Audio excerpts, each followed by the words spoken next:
امر بالمعروف یعنی بلائی کی تبلیغ کرنے والے کے لیے یعنی مبلغ کے لیے ضروری ہے کہ اس کا یہ کام صرف و صرف اللہ تعالیٰ کی رضا حاصل کرنے اور دین کی سربلندی کے لیے ہو، اپنی کوئی ذاتی غرض نہ ہو۔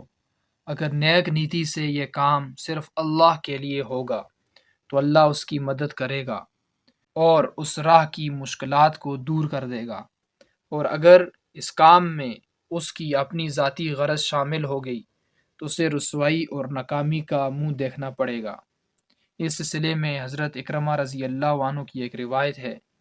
حضرت اکرمہ رضی اللہ عنہ ایک واقعہ بیان کرتے ہیں، ایک شخص نے دیکھا کہ لوگ ایک درخت کی پوجا کر رہے ہیں۔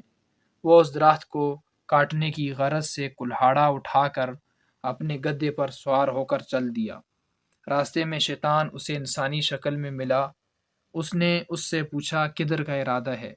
اس شخص نے جواب دیا، اس راستے میں ایک درخت ہے، لوگ اللہ کو چھوڑ کر اس درخت کی پوجا کرتے ہیں۔ میں نے اللہ سے عہد کیا ہے کہ اپنے گدھے پر سوار ہو کر جاؤں گا اور کلہاڑے سے اس درخت کو کاٹ کر پھینک دوں گا۔ آج میں اسی ارادے سے نکلا ہوں۔ شیطان نے اس سے کہا، چھوڑ، دفع کر، تجھے اس کو کاٹ کر پھینک دینے سے کیا ملے گا؟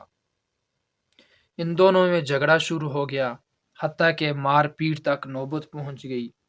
اس شخص نے شیطان کو 3 مرتبہ اٹھا کر زمین پر پٹخا۔ شیطان جب اس پر اس طرح قابو نہ پا سکا تو اس شخص سے کہا، تجھے اس درخت کو کاٹنے سے کیا فائدہ ہوگا؟ اپنے گھر واپس چلا جا۔ تجھے روزانہ صبح کو تیرے تکیے کے نیچے سے 4 درہم یعنی 4 روپے مل جایا کریں گے، ان سے اپنا گزارا کرنا۔ اس شخص نے شیطان سے پوچھا، تو اس کی ذمہ داری لیتا ہے؟ شیطان نے جواب دیا، ہاں، میں ذمہ دار ہوں۔ اس شخص نے کلہاڑا کندھے پر رکھا اور گدھے پر سوار ہو کر واپس چلا آیا، یعنی گویا اپنے جذبہ خدا پرستی کو 4 درہم کے عوض بیچ آیا۔ وہ دوسری صبح سو کر اٹھا، تکیے کے نیچے سے اسے 4 درہم مل گئے، مگر یہ سلسلہ 2 یا 3 دن تک چلا۔ پھر درہم ملنے بند ہو گئے تو اس نے کلاڑا اٹھایا اور گدھے پر سوار ہو کر پھر درخت کو کاٹ دینے کے ارادے سے چل دیا۔ پھر راستے میں شیطان مل گیا، پوچھا کدھر جا رہا ہے؟ اس نے جواب دیا، اس درخت کو کاٹنے جس کی لوگ پوجا کرتے ہیں۔ شیطان نے کہا، اب تو اسے نہیں کاٹ سکتا۔ پہلی مرتبہ جب تو اسے کاٹنے کی نیت سے چلا تھا اس وقت تو یہ کام اللہ کی رضا حاصل کرنے کے لیے تو کرنا چاہتا تھا۔ اگر تو اس وقت اپنے اسی جذبے پر قائم رہتا تو اسے کاٹ سکتا تھا۔ دنیا کی کوئی طاقت تجھے اس کام سے نہ روک سکتی تھی، مگر اب تو درہم یعنی روپے نہ ملنے کی وجہ سے اسے کاٹنے چلا ہے۔